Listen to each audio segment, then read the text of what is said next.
पंद्रह जून 2025 से लेकर और 16 जुलाई 2025 तक सूर्य ग्रह करेंगे गोचर मिथुन राशि में।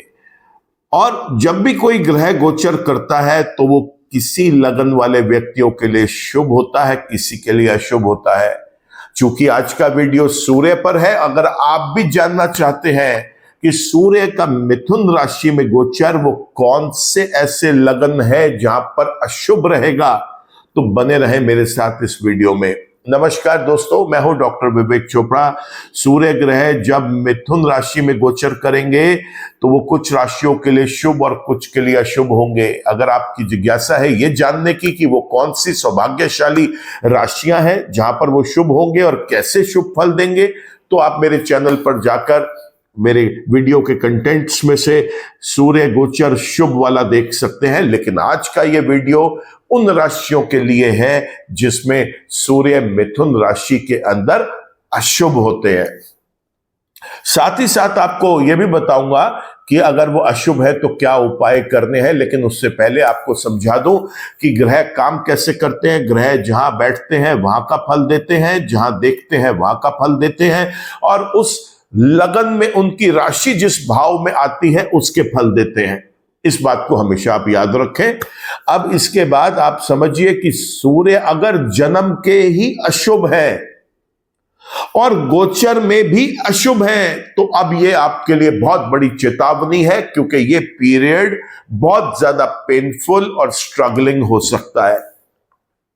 लेकिन अगर सूर्य आपकी जन्म कुंडली में जन्म के तो शुभ थे, अब वो जब मिथुन राशि में इस एक महीने के लिए आए हैं तो वो अशुभ हैं, तो बहुत ज्यादा परेशान मत होइए। क्योंकि एक शुभ ग्रह जब गोचर में अशुभ हो जाता है तो केवल उसकी शुभता में कमी आती है। जन्म का शुभ ग्रह गोचर में अशुभ होने पर नुकसान नहीं देगा, हां उसकी अपनी शुभता में जरूर कमी आ जाएगी। तो हम एक एक करके चर्चा करेंगे, समझेंगे वो कौन से ऐसे लगन हैं जहां पर सूर्य जो है वो मिथुन राशि में बैठकर अशुभ फल दे रहे हैं। तो सबसे पहला लगन है मेष लगन। यहां पर तीसरे भाव में बैठेंगे, पांचवें भाव के स्वामी हैं, नौवें भाव को देखेंगे। पराक्रम में भी कमी आएगी, छोटे भाई बहनों के साथ संबंध खराब होंगे, छोटी दूरी की यात्राएं, शॉर्ट डिस्टेंस जर्नीज, चाहे ये व्यक्ति किसी भी पर्पस से कर ले, सोलो ट्रिप करना चाहता है, फ्रेंड्स के साथ जाना चाहता है, फैमिली के साथ जाना चाहता है, मौज मस्ती के लिए, एंजॉयमेंट के लिए, अम्यूजमेंट के लिए, बेहद अनसक्सेसफुल होगा। अपना स्वयं का बिजनेस है और सोच रहा है कि इसको मैं शॉर्ट डिस्टेंस जर्नीज करके एक्सपेंड करूंगा, उसमें भी नाकामयाब रहेगा। अगर ये किसी कंपनी के लिए काम करता है जहां पर कंपनी ने इसको ये वर्क असाइन किया है कि इसे शॉर्ट डिस्टेंस जर्नीज करके कंपनी के वर्क को संभालना है, और या फिर कंपनी के वर्क को एक्सपैंड करना है, उसमें भी अनसक्सेसफुल होगा। पांचवें के स्वामी हैं तो यहां पर लव रिलेशनशिप्स में भी प्रॉब्लम्स आएंगी, संतान का सुख भी नहीं मिलेगा इस समय। ऐसे में पढ़ाई में भी फोकस नहीं बन पाएगा। अगर ये व्यक्ति अपना विद्यार्थियों वाला जीवन व्यतीत कर रहा है, पढ़ाई में फोकस नहीं होगा, कोई ना कोई रुकावट आने का भी संभावनाएं बनती हैं, और ये व्यक्ति जो डिसीजंस या इनिशिएटिव लेगा वो भी कामयाब नहीं होंगे। भाग्य का साथ नहीं मिलेगा, पिता का साथ नहीं मिलेगा, पिता के सेहत को लेकर कोई परेशानी बढ़ सकती है। धर्म में इस व्यक्ति की रुचि कम हो जाएगी इस समय। लंबी दूरी की यात्राएं, जैसे छोटी दूरी की यात्राएं कर रहा था उसमें नाकामयाब हुआ, लंबी दूरी की यात्राओं में भी यह व्यक्ति प्योरली नाकामयाब रहेगा। और आप देखेंगे इसके अंदर एक बहुत इंपॉर्टेंट चीज कि यह व्यक्ति किसी भी शिक्षा क्षेत्र को बिलोंग करता है। अगर इसकी चाहत है कि मैं उस शिक्षा के अंदर उच्चतम शिक्षा हासिल करूं, एमफिल, पीएचडी, डॉक्टरेट, अगर गलती से भी इसने इस पीरियड में उस प्रोसेस को इनिशिएट किया, उसमें भी रुकावटें आ जाएंगी। तो मेष लगन के अंदर तो ये अशुभ हुए। अब अगला लगन है जहां पर ये अशुभ फल देंगे, वह है वृषभ लगन। वृषभ लगन में चौथे भाव का स्वामी कुंडली के तीसरे भाव में मिथुन राशि में जब बैठकर अष्टम भाव को देखेगा, बेहद अशुभ रिजल्ट्स देगा। फाइनेंशियल मैटर्स में स्ट्रगल होगा, धन की कमी खलती रहेगी, परिवार कुटुंब के अंदर कोई बहुत अच्छा रिलेशन नहीं बना पाएगा ये व्यक्ति, आदर सत्कार मान सम्मान प्रतिष्ठा घटेगा, अपनी स्पीच से अपने बोलचाल के तरीके से ये व्यक्ति धन की भी हानि कर बैठेगा और परिवार कुटुंब के लोगों के साथ भी अपने संबंध खराब कर बैठेगा। जीवन से सुख और आनंद न्यूनतम लेवल पर चाहते हुए दिखाई देंगे। मां की सेहत को लेकर भी कोई चिंताएं बन सकती हैं, मां के साथ किसी चीज को लेकर अनबन भी बन सकती है। ऐसे में देखा गया है कि यह व्यक्ति कोई चल या अचल संपत्ति बटोरना चाहता है या कोई नई चीज खरीदना चाहता है, उसमें भी इसको रुकावटें आएंगी। और अगर स्वयं की कोई चल अचल संपत्ति है, उसमें भी कुछ परेशानी दिख रही है आती हुई। सामाजिक दायरा, जिसे हम सोशल सर्कल बोलेंगे, वो भी सिकुड़ेगा। समाज के प्रतिष्ठित लोग थोड़ी सी दूरी बनाएंगे। एक्सीडेंट्स का कारण बनेंगे सूर्य, यहां पर लंबी चलने वाली बीमारी दे सकते हैं कोई। और ये व्यक्ति अगर क्रिएटिविटी, रिसर्च, इनोवेशन, डिजाइनिंग से संबंधित कोई काम करता है, उसमें भी ये सफल नहीं हो पाएगा। जो इसको उससे अर्निंग के बेनिफिट्स चाहिए वो भी नहीं मिलेंगे, रिकॉग्निशंस भी नहीं मिलेंगी। वृषभ लगन के बाद बात करें तो सिंह लगन। जी हां, सिंह लगन, यहां पर इस लगन के स्वामी स्वयं सूर्य हैं। जब ये कुंडली के 11वें भाव में मिथुन राशि में गोचर करेंगे और 5वें भाव को देखेंगे, यहां पर भी ये प्योरली अशुभ रिजल्ट्स देंगे। शारीरिक कष्ट दे सकते हैं, मानसिक कष्ट दे सकते हैं। जो ये व्यक्ति डिसीजन से इनिशिएटिव लेगा वो नाकामयाब रहेंगे। समाज के अंदर मान सम्मान प्रतिष्ठा का कद घटेगा।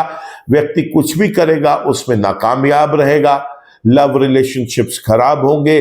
संतान के साथ कोई ना कोई बात पे अनबन होगी। संतान का सुख नहीं मिल पाएगा इस व्यक्ति को। ऐसे समय में पढ़ाई में यह व्यक्ति फोकस नहीं बना पाएगा। पढ़ाई में कोई गैप आने की उम्मीद भी बनती है। किसी प्रकार की विघ्न बाधाएं दिखाई देती हैं। ऐसे में यह व्यक्ति अपने इंटेलेक्ट से जो डिसीजन से इनिशिएटिव लेगा वो भी कारगर साबित नहीं होंगे। बड़े भाई बहनों के साथ संबंध बिगड़ेंगे और लाभ को घटा देंगे। तो यहां पर मिथुन राशि में बैठकर सिंह लगन में भी सूर्य ग्रह अशुभ फल देते हैं। इसके बाद बात करते हैं तो वृश्चिक लगन की बात करेंगे। जी हां, वृश्चिक लगन के अंदर सूर्य ग्रह जो है दशम भाव के स्वामी कुंडली के 8वें घर में जब गोचर करेंगे मिथुन राशि के अंदर, बेहद अशुभ रिजल्ट देंगे। 8वें भाव में गोचर करते हुए दूसरे भाव को देखेंगे तो दूसरे के, 8वें के और 10वें के खराब रिजल्ट मिलेंगे। फाइनेंशियल मैटर बहुत बुरी तरह से बिगड़ेंगे। धन की कमी खलेगी। परिवार कुटुंब के अंदर संबंध जो है वो खराब होंगे। ऐसे में अपनी बातचीत के तरीके से ये व्यक्ति जो है धन को भी नुकसान पहुंचाएगा और अपने संबंधों को भी घर परिवार कुटुंब में खराब कर बैठेगा। एक्सीडेंट का कारण बनेंगे, लंबी चलने वाली बीमारी का कारण बनेंगे। और यह व्यक्ति अगर क्रिएटिविटी, रिसर्च, इनोवेशन, डिजाइनिंग से संबंधित कोई काम करता है, वहां पर भी इसको परेशान करेंगे। देखा गया है कि चाहे ये व्यक्ति नौकरी कर ले, चाहे व्यापार कर ले, उसमें भी इसे सफल नहीं होने देंगे। सरकारी और सरकारी विभाग का डंडा चलेगा। किसी ना किसी बात को लेकर कोई पेनल्टीज इंपोज की जा सकती है, कोई फाइन्स इंपोज किए जा सकते हैं और परेशानी यहां पर बढ़ती हुई दिखाई दे रही है। कोई केस अगर कोर्ट में चल रहा है और उसकी प्रोसीडिंग्स अगर इस समय होनी है, तो वो चीजें भी इस व्यक्ति के अगेंस्ट जाएंगी या उसमें कोई और बड़ी विघ्न बाधाएं या पेचीदगी देखने को मिलेगी। तो वृश्चिक लगन के अंदर भी सूर्य ग्रह जो हैं वो अष्टम भाव में मिथुन राशि में बैठकर अशुभ रिजल्ट्स देंगे। अब वो आखिरी लगन जहां पर मिथुन राशि के अंदर सूर्य अशुभ फल देंगे वो है मकर लगन। मकर लगन में 6ठे भाव में गोचर करेंगे। 8वें भाव के स्वामी हैं और 12वें भाव को देखेंगे। बहुत गंदा कॉम्बिनेशन है दोस्तों। मकर लगन वाले व्यक्ति को सूर्य के इस गोचर का इस महीने हर वक्त परेशान करने का कारण मिल जाता है। यहां पर छठे भाव में बैठेंगे तो रोग ऋण विघ्न बाधाएं बढ़ा देंगे, गुप्त शत्रुओं से नुकसान होगा, लंबी चलने वाली बीमारियों से ग्रस्त कर देंगे इस व्यक्ति को, दुर्घटनाओं का कारण बन जाएंगे। अगर कोई ये व्यक्ति क्रिएटिविटी, रिसर्च, इनोवेशन, डिजाइनिंग से संबंधित कोई काम करता है उसमें भी इसे एब्सोल्युटली नाकामयाब करेंगे। लंबे समय तक हॉस्पिटलाइज रख सकते हैं इस व्यक्ति को, और साथ ही साथ आप देखेंगे कि ये व्यक्ति के दवाइयों के ऊपर निर्भरता को बढ़ाते चले जाएंगे। अनवांटेड एक्सपेंसेस, डिस्ट्रक्टिव एक्सपेंसेस और लॉसेस का सामना करना पड़ेगा इस व्यक्ति को। यह व्यक्ति को अपमानित भी होना पड़ सकता है, मान सम्मान प्रतिष्ठा को भी इसकी ठेस पहुंच सकती है। ऐसा देखा गया है कि इसके एफर्ट्स, जो प्रयास एक व्यक्ति अपने जीवन को आगे चलाने के लिए, अर्निंग्स के लिए या किसी भी चीज के लिए डालता है, वो भी विफल रहेंगे। यहां पर यह व्यक्ति अगर इस पीरियड में किसी फॉरेन लैंड पर जाकर रहने की सोचता है, सेटल होने की सोचता है, उसमें भी नाकामयाब होगा। और अगर ये अपने ही देश में रहते हुए दूसरे किसी देश के व्यक्ति के साथ या किसी कंपनी के साथ मिलकर अपनी अर्निंग्स को बढ़ाने के लिए एसोसिएशन में, कोलैबोरेशन में कोई काम करना चाहता है, उसमें भी विफल होगा। अपने देश में रहते हुए अगर ये किसी दूसरे मुल्क में अपनी सर्विसेज प्रोवाइड करना चाहता है, वो भी नाकामयाब होगा उसमें। तो इस तरीके से ये लगन जो है, मेष लगन, वृषभ लगन, सिंह लगन, फिर वृश्चिक लगन और मकर लगन, ये 5 लगन वाले व्यक्ति इस महीने सावधान रहें। और खास तौर से तब अगर जन्म के भी उनके सूर्य अशुभ हैं और गोचर में भी सूर्य अशुभ हो रहे हैं, तो ऐसे में तो परेशानी तब और भी बढ़ जाएगी कि अगर कुछ लोगों के जीवन में सूर्य की ही दशाएं भी ना चल रही हो।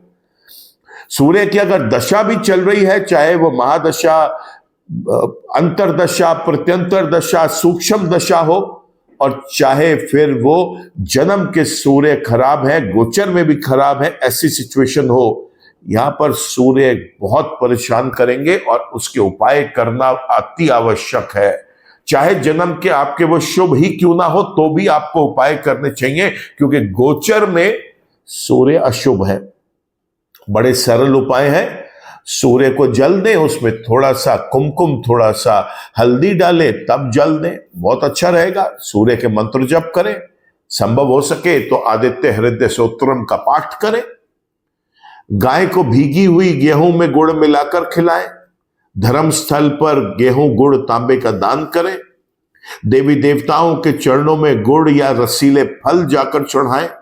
किसी गरीब जरूरतमंद व्यक्ति की मदद करना चाहते हैं तो उसको गुड़ और गेहूं का दान करें, तांबे का दान कर सकते हैं। ये छोटी छोटी चीजें करके सूर्य की नेगेटिविटीज को रिड्यूस किया जा सकता है। लेकिन दोस्तों, वापस याद दिला रहा हूं, अगर सूर्य जन्म के भी खराब है, गोचर में भी खराब है, और गलती से उनकी महादशा, अंतरदशा, प्रत्यंतर दशा या सूक्ष्म दशा चल रही है, तो बेहद सावधान हो जाएं और ऐसे समय में किसी समझदार ज्योतिषाचार्य के पास जाके अपनी कुंडली का विश्लेषण करवाएं और देखें कि उसको किस तरीके से सुधारा जा सकता है। बाकी 8 ग्रहों का सहारा लेके जो हाउसेस कुंडली के खराब हो रहे हैं, उसमें क्या मदद एक्स्ट्रा ली जा सकती है। मैं उम्मीद करता हूं कि आपको यह वीडियो पसंद आया होगा। वीडियो पसंद आया है तो आप इसको लाइक करना, कमेंट करना, इससे शेयर करना। अगर चैनल आपने सब्सक्राइब कर लिया है तो thank you for that. Channel अगर अभी तक आपने सब्सक्राइब नहीं किया तो मैं रिक्वेस्ट करूंगा चैनल को सब्सक्राइब कर लें, बेल आइकन को भी क्लिक कर लें, ताकि कोई भी नया वीडियो अपलोड होता है उसका एक अपडेट आप तक पहुंच सके। आज के वीडियो में दोस्तों केवल इतना ही। ईश्वर आप सबकी मदद करे। नमस्कार।